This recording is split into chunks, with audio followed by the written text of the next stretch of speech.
Ukraine এবং জর্জিয়ার মাঝে নতুন করে সৃষ্টি হয়েছে কূটনৈতিক টানাপোড়েন। দেশ দুটির মাঝে দেখা দিয়েছে পারস্পরিক মনোমালিন্য, কারণ জর্জিয়াকে দেয়া বুক মিসাইল সিস্টেম এবার ফেরত চাচ্ছে ইউক্রেন। শুধুই বুক মিসাইল সিস্টেমই নয়, জ্যাভলিনও ফেরত চাচ্ছে দেশটি। জর্জিয়াকে বলা হয়েছে পুরনো বুক মিসাইল এবং জ্যাভলিন ফেরত দিলে জর্জিয়াকে অত্যাধুনিক মার্কিন সামরিক সমরাস্ত্র প্রদান করা হবে, কিন্তু কিয়েভকে কোনোভাবেই সেই বুক মিসাইল সিস্টেম ফেরত দেবে না বলে জানায় তিবিলিসি। বিশ্লেষকদের মতে তিবিলিসির মিসাইল দিতে অস্বীকৃতি জানানো কিয়েভের জন্য অনেকটা অপমানজনক হতে পারে। যদিও জর্জিয়ার প্রতিরক্ষা মন্ত্রণালয় জানায় তারা কখনোই ইউক্রেনের কাছ থেকে বিনামূল্যে বুক মিসাইল সিস্টেম নেয়নি, বরং গোপন চুক্তির ভিত্তিতে কিয়েভের কাছ থেকে সেই বুক মিসাইল সিস্টেম ক্রয় করেছিল। তবে যেহেতু চুক্তিটি গোপন চুক্তি ছিল, তাই এ বিষয়ে বিস্তারিত কোনো কিছু চাইলেও প্রকাশ করতে পারবে না বলে জানায় জর্জিয়ান কর্তৃপক্ষ।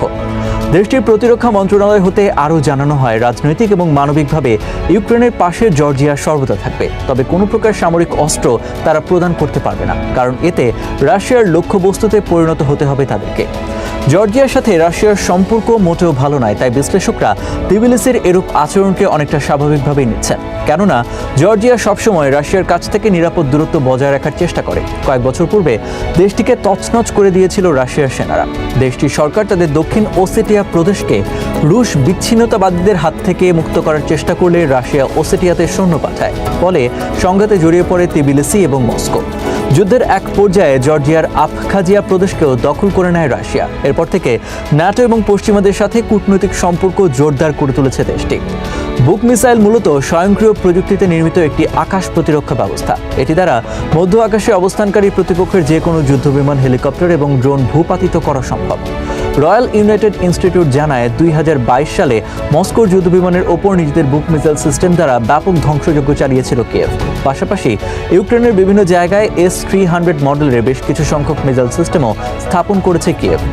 S-300 দ্বারা উঁচুতে ওরা যে কোনো রুশ যুদ্ধবিমানকে সহজেই নাগাল পায় ইউক্রেনীয় সামরিক বাহিনী। সেই সাথে নিচ দিয়ে বিমান চলাচলের ক্ষেত্রেও ব্যবস্থা রয়েছে তাদের।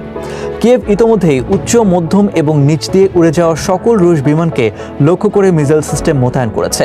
ফলে ইউক্রেনের আকাশ এখন অনেকটাই চ্যালেঞ্জিং হয়ে দাঁড়িয়েছে রুশ বিমান বাহিনীর কাছে।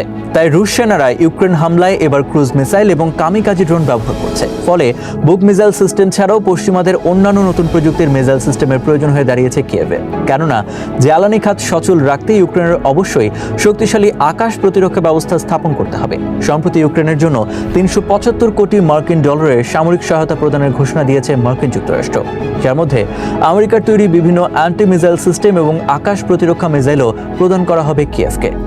দর্শক, শেষ করছি এখানটায়, ফিরবো আবারও এমন কোনো আন্তর্জাতিক বিষয়ের সাথে। সে পর্যন্ত দেশ বিদেশের সংবাদ পেতে চোখ রাখুন দূরবীন নিউজের পর্দায়। ধন্যবাদ সবাইকে।